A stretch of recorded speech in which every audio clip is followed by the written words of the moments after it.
Halo, selamat malam. Balik lagi gue. Agak nggak enak badan. Sesuai dengan perjanjian, gue mau bahas soal mafia di sepak bola. Oke? Tetap dengan nggak ada Camel, Marlboro, sama kopi, bukan Coca-Cola. Cuaca ini lagi nggak jelas ini sekarang. Gini, kita sudah melihat di banyak TV, banyak program YouTube, Instagram dalam beberapa hari terakhir ini tentang mafia di sepak bola, mafia wasit, mafia apalah. Dan yang gue lihat, mereka hanya memunculkan satu case demi case, 1-2 case lah. Sebenarnya kalau lu lihat program Mata Najwa sebelumnya, di situ kalau nggak salah Akmal sama Rocky hadir, mereka juga mengungkapkan. Jadi dua siaran yang benar-benar membahas mafia, tapi ya itu nggak ada solusinya. Kalian harus tahu bahwa mafia di sepak bola itu terjadi di seluruh dunia yang skopnya jauh lebih besar daripada di Indonesia. Kalau kemarin si bapak itu bilang dia mau disuap 100 juta, 150 juta, itu sekitar 10.000 dolar lah. Itu mah nilai nothing ya. Tapi cara kerjanya gini. Ini semua kan ada korelasinya. Suap, kenapa mereka menyuap? Kalau seandainya bapak itu terima dan dia dari Madura FC itu mengalah, si penyuap ini kan membayar 100-150 juta dengan tujuan. Oke. Kenapa kalah? Artinya kemungkinan besar tujuannya adalah judi, illegal gambling. Judi, dia bisa pasang 1M, 2M, hilang 100 juta, 150 masih untung 1M lebih. Kalau kita bicara 1M sampai 10M itu hal yang bukan nilai yang besar di dunia perjudian internasional. Itu udah sering terjadi lah. Oke. Jadi menyuap yang sudah tahunan, menurut Rocky sudah puluhan tahun terjadi di Indonesia, itu korelasinya dengan illegal gambling. Oke. Suap-suapan itu terjadi di Eropa, di Afrika, di mana-mana. Di mana-mana. Salah satu, kembali lagi ke cerita gue di video yang pertama, salah satu alasan kenapa pentolan FIFA ditangkap ya juga soal suap oleh FBI. Nah, banyak kasus suap yang ditangkap oleh FBI. Kita bicara FBI ya. Institusi polisi di Amerika. Jadi bukan FA. Makanya pas berapa hari gue baca Pak Hidayat mengundurkan diri, kena sanksi 3 tahun dan 100 juta atau 50 juta whatever lah. Untuk gue itu lucu. Karena kalau sanksinya cuma segampang itu, ya udah, orang akan berlomba-lomba untuk jadi pengurus PSSI, tak itu exco entah apa. Toh kalau ke gap, kalau nggak ke gap gue bisa dapat miliaran. Kalau ke gap risikonya cuma mundur, nggak boleh terlibat 3 tahun di sepak bola. Itu sanksi apaan itu? Dan seharusnya si bapak yang mau disuap itu tidak ke PSSI, tapi langsung ke polisi. Oke. Karena itu sini sudah ranah publik, mencakup ke tindakan pidana di ranah publik, itu polisi yang bertanggung jawab. Seperti yang dilakukan oleh pentolan FIFA di menaruh duitnya di Amerika dengan jumlah berlebihan, itu polisi bertanggung jawab. Ya, jadi bukan ke FA. Ini gue kasih contoh aja. Apa yang terjadi di Eropa sehingga kalian dapat gambaran. Tahun 2007 sampai 2014, Interpol itu gabungan polisi di dunia. Kita bicara Asia, terutama di Thailand dan Cina. Oke, yang sering terjadi. Dalam kurun waktu 2007-2014, 7 tahun, Interpol sudah menangkap 8.200 orang, menyita uang 42 juta US dollar, oke, dalam aktivitas suapan dan illegal gambling. Jadi Interpol itu sudah terlibat, sudah berapa tahun terlibat, dan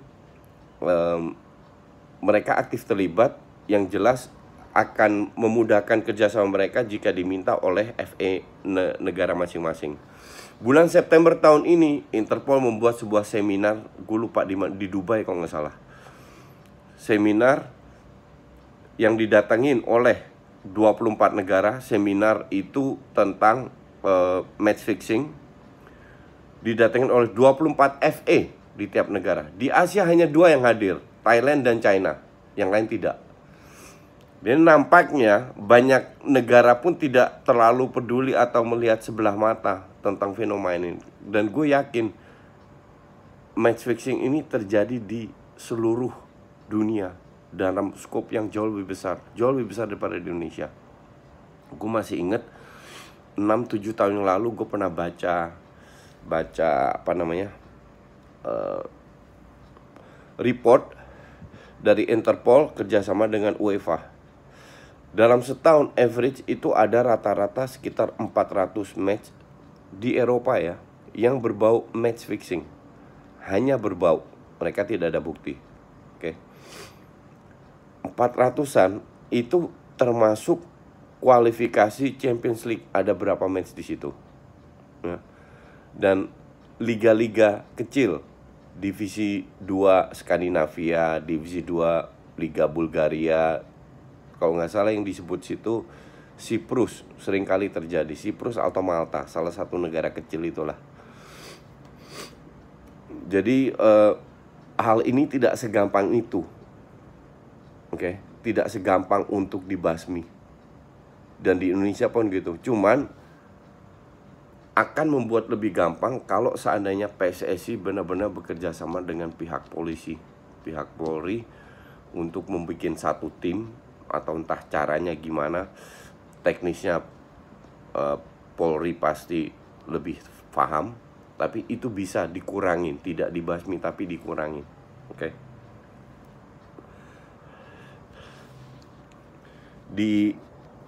Ini contoh lagi, di Inggris itu kalau nggak salah matchnya Wimbledon divisi 2 atau 3 lupa, pernah kejadian di mana seorang keturunan Cina ketangkep karena dia mematikan lampu pertandingan tersebut.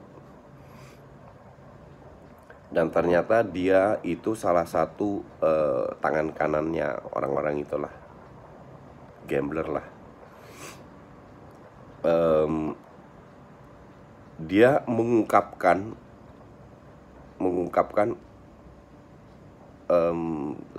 kira-kira skopnya seperti itu apa. Ternyata itu besar sekali. Jadi mereka bayar pemain di divisi rendah. Kenapa? Karena gajinya atau uangnya tidak terlalu banyak. Tuh mereka sekali-sekali, nggak selalu, sekali-kali mau menerima uang untuk melakukan match fixing. Dan itu sangat sulit untuk di gap, kecuali ada pertandingan yang aneh-aneh, kayak terakhir yang nendang penalti ke samping 6 meter ke samping, yang jelas-jelas kelihatan. Itu kalau di luar udah pasti diinvestigasi. Di Belgia baru-baru aja 40 orang ditangkap dalam suatu operasi di mana ada wasit yang ngetop, wasit FIFA ngetop, itu sekarang udah disuspend orang Belgia, sama satu agen. Dan kasus ini masih berlanjut sampai detik ini. Mereka ingin tahu sejauh mana. Jadi ada satu tim yang lapor ke polisi bahwa ini ada kecurangan karena dia degradasi, disengaja atau gimana, dia nggak terima, dia melaporkan langsung ke polisi, tidak ke FA-nya dulu. Ya.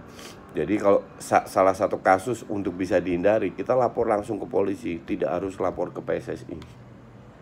Kedua, semoga PSSI kalau niat bukan hanya melapor proaktif, tapi benar-benar membentuk sebuah tim dengan Polri bekerja sama. Itu sangat bisa kalau seandainya niat. Caranya bagaimana? Ini kan video tanpa hujatan, tanpa kritikan, tapi memberikan sedikit solusi. Caranya kembali lagi di video gue yang pertama. Pada saat kita memiliki infrastruktur yang jelas, dari amatir ke profesional, dari SSB ke jenjang timnas U berapa sampai senior profesional yang benar-benar sudah menjadi industri sepak bola ini, secara tidak langsung match fixing ini udah pasti akan menurun. Sekarang sepak bola itu belum menjadi industri. Yang gue denger ya, Bali United itu sudah berusaha untuk melakukan itu, Borneo FC melakukan itu. Jadi menuju ke profesionalisme. Itu adalah contoh yang bagus. Gue kurang tahu Persib kalau nggak salah juga, mungkin Persija juga. Tapi tidak banyak klub lah yang benar-benar berusaha untuk membangun sepak bola ini menjadi sebuah industri. Kalau sepak bola ini menjadi sebuah industri, itu semua ada dasarnya. Dasarnya ya lihat di video gue yang pertama, di mana semua infrastruktur administrasi jelas, infrastruktur pembinaan jelas, semua ranahnya itu jelas. Jadi buat anak-anak itu nggak asal comot pemain atau apa, itu semua ada jenjangnya. Dan kalau itu bisa dilakukan, kedepannya sepak bola menjadi industri di mana puluhan juta orang bisa memanfaatkan secara profesional. Maka dari itu, kalau kita hanya setiap siaran atau di TV orang hanya bahas satu dua kasus, ya gue cuma bilang kalian kemana aja, karena kasus ini sudah puluhan tahun, tidak hanya di Indonesia tapi juga di dunia. Tapi at least yang gue harapkan itu ada solusi ke sana, bukan bahas satu dua kasus saja, karena itu semua orang juga bisa, tapi solusi ini yang sulit. Dan ini coba gue lakukan ini udah video ketiga dalam kurun waktu 5 hari. Gue berusaha untuk membuka pemikiran kalian dari sudut pandang yang berbeda, out of the box, bahwa solusi itu banyak bisa terjadi. Jangan kita menghujat kiri kanan, itu udah kayak paling bener aja jadi manusia. Tapi akan lebih bijak kita sama-sama keluarkan ide, lontarkan ide yang out of the box. Oke. Video ini agak pendek, gue lagi drop. Besok gue mau bahas soal futsal dari A sampai Z, teknis dan non teknis,